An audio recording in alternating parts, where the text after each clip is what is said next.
The big cultural news sending shockwaves to the left is that 12th grade boys are skewing heavily conservative. And this news came out a few days ago, but it's only now that with the dating scene being questioned, many leftists are saying, what is going on? What's happening to 12th grade boys? Oh boy, would I love to tell you. We have a great thread from Skew, which I'll bring up as well, and she talks quite a bit about this. But let's start with the news from the Post-Millennial. 12th grade American boys trend conservative report. Take a look at this. General knowledge may say that the more and more young people are identifying as liberal. According to new data, 12th grade high school boys are twice as likely to identify as conservative as compared to liberal.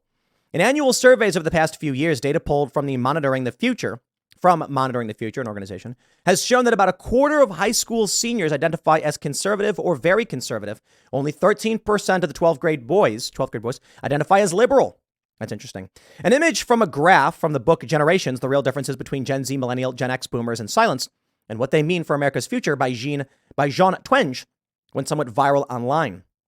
The graph excludes moderate students, but of those high school seniors that do identify politically, around 65% of boys were conservative, while only around 31% of girls identified that way. Let me tell you what this means. I'm going to say it and just be as shockingly offensive as I can. This means that girls will start to skew conservative. Why? Young boys are object-oriented. Or I should say males are object-oriented and females are subject-oriented. It's really that simple. Guys, when they talk to each other, talk about granular facts, goals, and accomplishments, and females talk about feelings. It's not absolute. It's just generally speaking. Meaning, generally speaking, if females want to get boyfriends, they will have to socialize with conservative young men. Of course, it's entirely possible that there are liberal young men who will be simps and white knights, and many women will date them as well. It's true. But I also believe that there is going to be, look, let's just be real. Do the girls really want to date the loser guys who are weird? No, they're going to want to date the edgy, strong, popular, charismatic guys. And those are guys who are sure of themselves, I believe, will likely lead to a tendency, not an absolute. It could be 51 to 49. But let's read more. As one political analyst put it, Democrats have a masculinity problem, citing trends among Black and Latino voters. They go to mention Jordan Peterson and Dennis Prager and et cetera. And I'll just mention Andrew Tate. Why is Andrew Tate so popular? Why is Jordan Peterson so popular? Dude, they are two different kinds of people to look up to if you're a young man.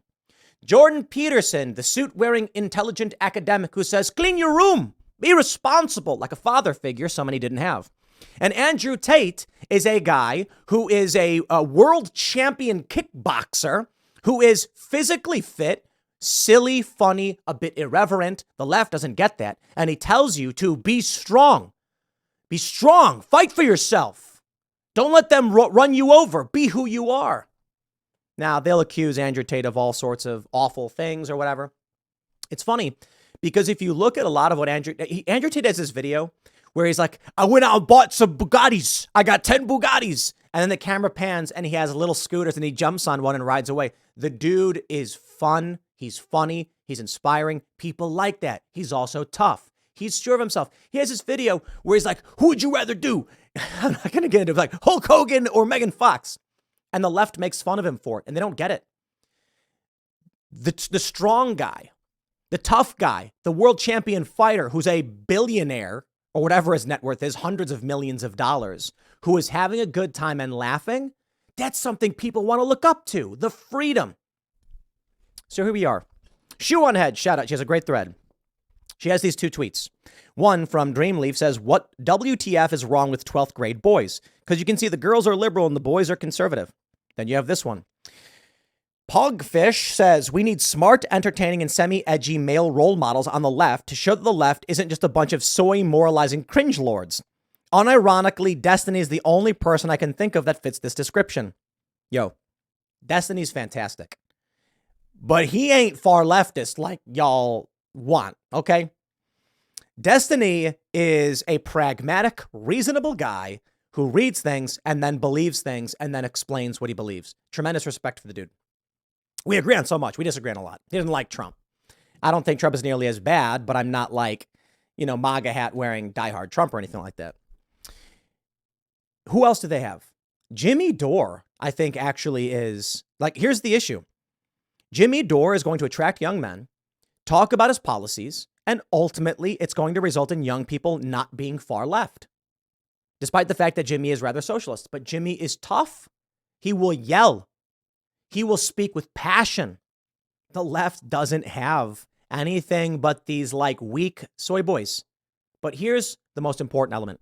Sue nails it. She says, every other month, people see something like this and panic.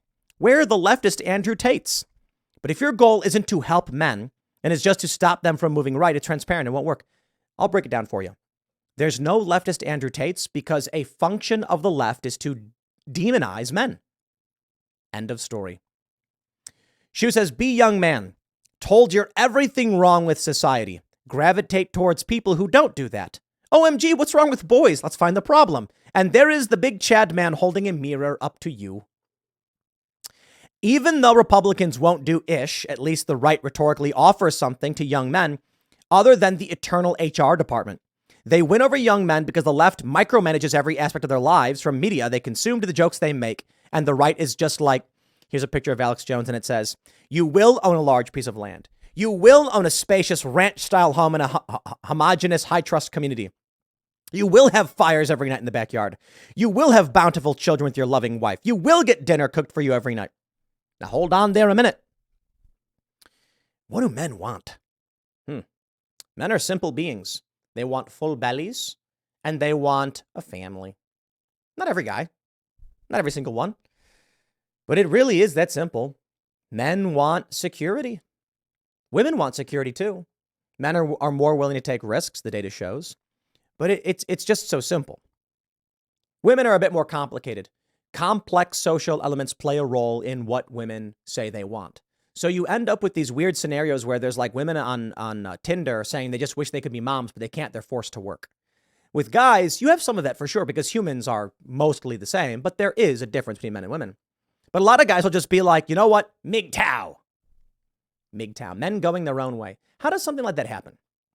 I think MGTOW emerges because of no-fault divorce, because divorce courts favor women, and because the socialization of modern social customs is that women don't be what men want them to be.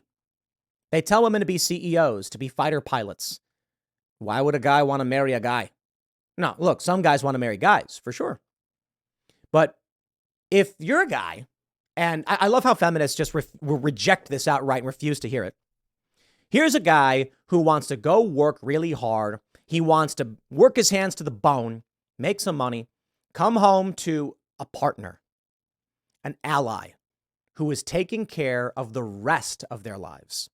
The man can go out and hunt that deer and bring back the food for the family, but he needs someone there to make sure the family is safe, secure, and well taken care of while he is out risking his life. We can wind all that down to a modern context and say that a guy wants to go work on his projects, conquer the world figuratively, and then bring back the bounties to a home where his children smile and there is someone there waiting for him who says, I've taken care of the rest. What happens in the home is some of the most important things imaginable. But it's simple. They say women hold up half the sky. Yeah. Men hold up one half, women hold up the other half.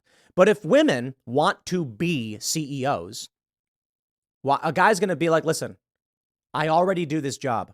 I need someone who can handle the parts of my life that I can't. You're not prepared to do that. Thank you and have a nice day. Oh, and boy, do they lose their minds. Shu says leftism on paper offers a lot to help men's material conditions, but completely drops the ball when it comes to anything and everything social and cultural. They don't want to hear about the effing patriarchy, bro. Give it a rest. They don't want that it's okay to cry, corny ish. They're lonely and depressed and poor, and they feel like they have no purpose. Shu gets it, man. She totally gets it. It's hard for progressives to organically appeal to young men because a large part of progressivism is about oppressive hierarchies and is hostile to them and masculinity at the core. It's an uphill battle from the start, and I commend anyone trying. I've seen a lot of good pro-men lefty content, but it's always in response to data showing men moving right. Listen, guys want to take over the world. They want to fight for what they love and believe in. They want to hunt a deer. They want to fight a grizzly bear with their bare hands. Men polled seem to think that they can fight a bear and win. Because this is what guys do. They don't want to be told they're evil, they're wrong. They don't want to be told that the way they feel and what they desire is wrong. You simultaneously have women being told to conquer and to be leaders, and men are being told to sit down and shut up. And then what happens? Jordan Peterson steps up in his tweed jacket and he says, "Clean your room, bucko. Pick up that rock." And they're like, "Yes, sir." Andrew Tate comes out and does very similarly. "Yes, sir." Man, to me, it's all fairly obvious. It's all fairly obvious.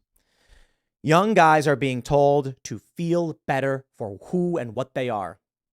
So you know what's going to happen? So long as conservatives say, "You can be you, man. The world is your oyster," and liberals say, "Sit down and shut up," nothing else matters. That's where we're headed. Well, we'll see how that plays out in the next 20 years.